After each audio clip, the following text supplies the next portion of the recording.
Thanks for checking out the channel, guys. Glad you saw it on Instagram. We're excited to start this show, Championing Texas Poker. I think it's going to be a lot of fun. I think we're going to have a lot of good guests on, and we're just going to try and hit poker from every angle. We're going to talk to some dealers. We're going to talk to some owners, players, of course. Anyone else that y'all can think of that you think would make a good guest, put the comment down below. Let us know who you want to see. Let us know what you want to hear us talk about. Some of the more recent poker news, the Lodge Series has ended, and they missed some of the guarantees. Houston at 101 Poker had a $1 million guarantee they missed some on as well. So a lot of these rooms have been missing the guarantees that they're making, which is something that doesn't happen that common in poker in general. I think part of that is the competing of these rooms and different tournaments popping off. Part of that might also be just the way these tournaments are structured and the amount of big blinds that people are starting with and not having them bust sooner to where they can re-enter. Either way, it's bringing a lot of attention to Texas, and it's making for some exciting poker. Here's what's going on in the world of poker today. The World Series has started up now. Yesterday was the first day. It's going to be interesting. Now that they moved it, it was over at the Rio for, I believe, 17 years. And now it's going to be over at Bally's in Paris. Kind of divided between the two conference rooms is what it looks like. I won't be making it out there until the 30th of June. I'm going to go out there, play a couple of different events, and then play the main, which is going to be my main focus. Let me know what you're going to be playing. What's exciting to you about it? Is it just the new venue? Are there some tournaments that they're offering now that you're excited about? We're going to be talking to several people over the next couple weeks that are going to be going out there or have been out there in the past, and see what they're doing and what they're excited about. With the series coming up, actually here right now, we're going to have a lot of people who are on this show playing in events. We're going to let you know how they do, what's going on, how they think the new venue's turning out, and how things are being run.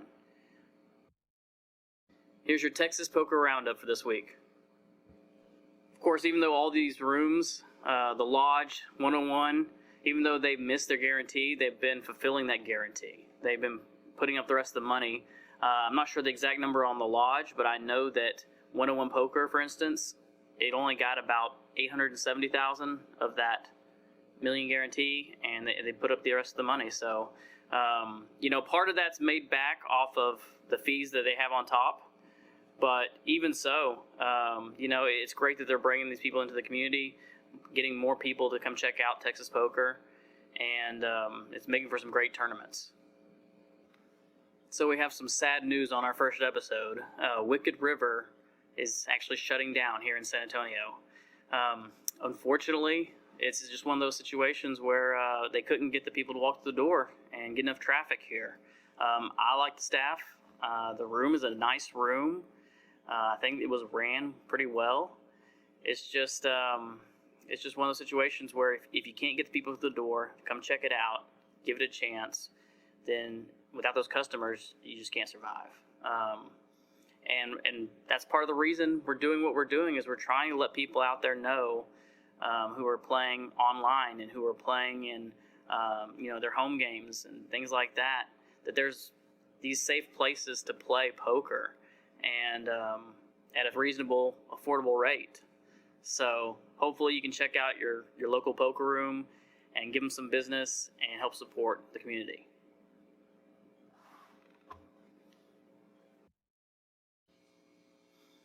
Here's some more interesting allegations from this week.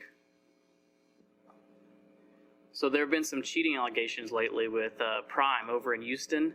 Not that the room itself was cheating, but that a lot of players were able to get together and, using the automatic shufflers, find a way to either set what's coming or know what's coming. It's one of those things that I've never personally experienced to my knowledge, but I know that the technology is there from what I've been told. And I understand that anytime technology's there, If there's motive like money, it can happen, and it probably does happen at times.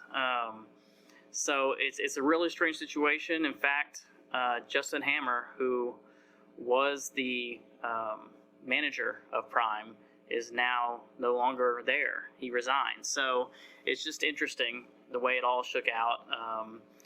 Not to say that it was him, and not to say that that he was pushed out or anything like that. But it is interesting the way it all came down.